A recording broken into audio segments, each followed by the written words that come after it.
Hi, and thank you for following Footloose with Roots. The Footloose with Roots, it's my heart project that I've decided to create because I want to learn people's perspectives and talk about concepts that are not that easily defined. Been inspired by this this week's story where I've interviewed Travis, which is an interculturalist, a traveler, and a poet, and he's advocating people to take up space.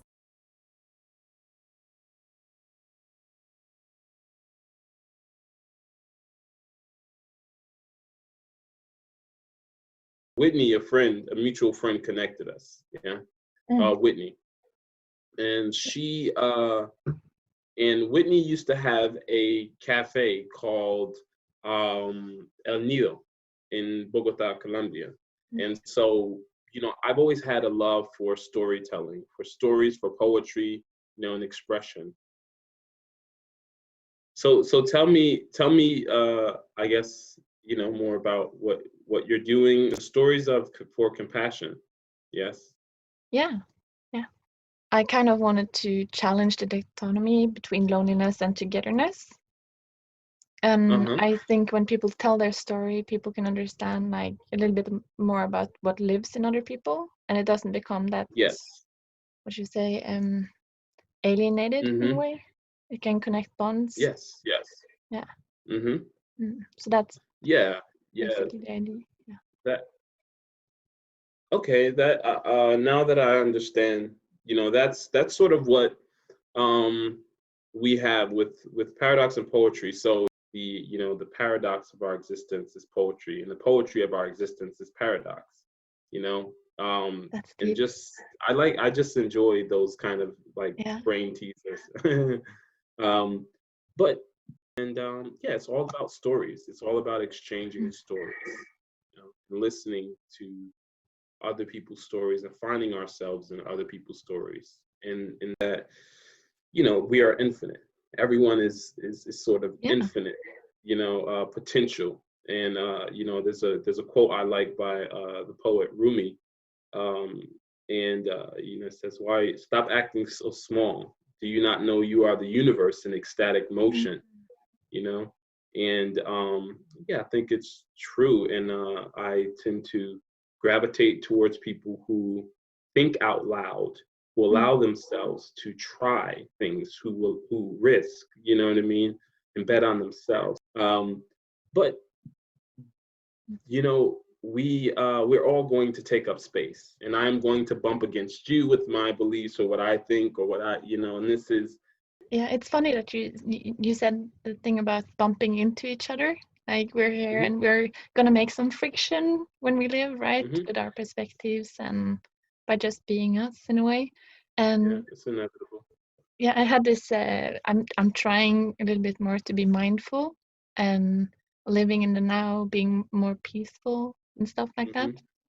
But sometimes it's just Mm, life reminding you that not everything is supposed to be peaceful. Sometimes you're mhm, gonna go and bump into into other people. mhm, So I was in this framework and I was thinking, oh, yeah, how peaceful life is here at the farm, where if I show love and compassion for the animals, they would show it back to me, right?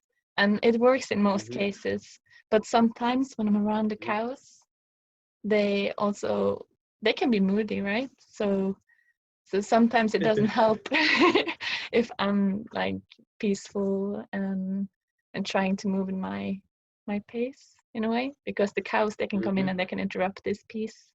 So it's also mm, like just appreciating every moment, even though there is some friction in a mhm, way. Yeah. mhm. Yeah, no, it's true. I think this is true of anyone who breathes, right? That Yeah. um, you will inevitably take up space, right? Because you are there, someone is not, right?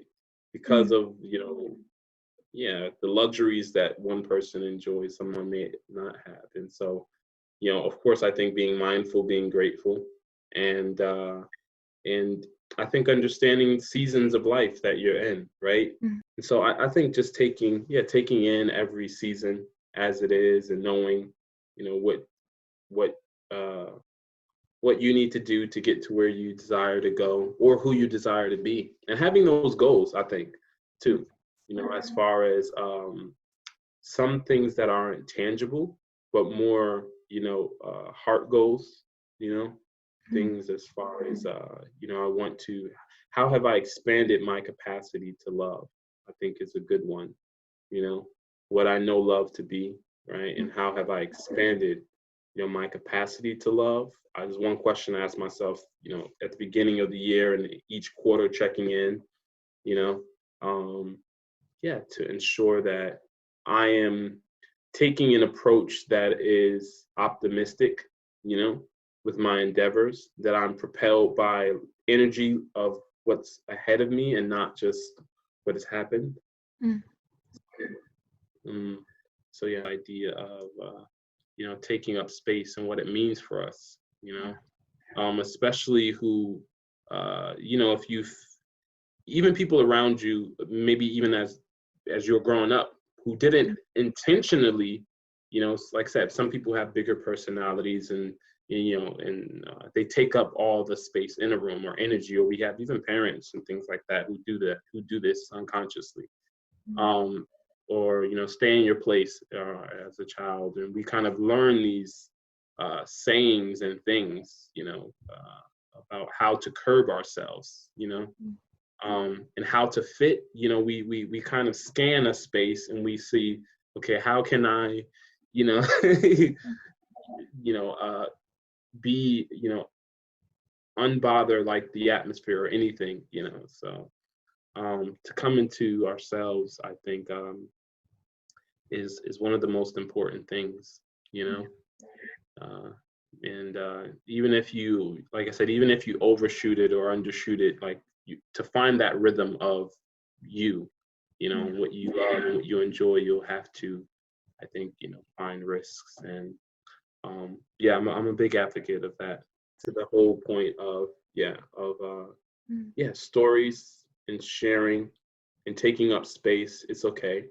And that's the beauty of, I think, creating spaces for me as a curator, and creating open spaces for people to voice their vulnerabilities, or enabling people to have a voice, to say, there are a lot of words in the world. Yes, there's a lot of messages out there, but your message is just as equally important, because you know people that other people don't know. And so just begin to speak, even if it's a peep now, or if it's, maybe a blog a week or a month, whatever, wherever you are, start, and once and that's the only way you actually come into your voice, and you're able to proclaim, things even more, I guess So, I guess I started this project to like understand better how people actually communicate, and to learn from it in a way, what moves inside people, what can I tell people that interests them in a way, because sometimes I think it's easy to get like a little bit lost in how neutral I perceive myself, that I don't think that I have something to put on the table in a way. So it's interesting to see that maybe I can tell my story as well while listening to other people's, and yeah, that's right. You have a right to, you have a human right to be you, and I could live with failure over and over. I can never live with regret, knowing that I never took the chance to do what I knew was close to me and what made me be who I am. So, that's true. Oh. Oh. Yeah.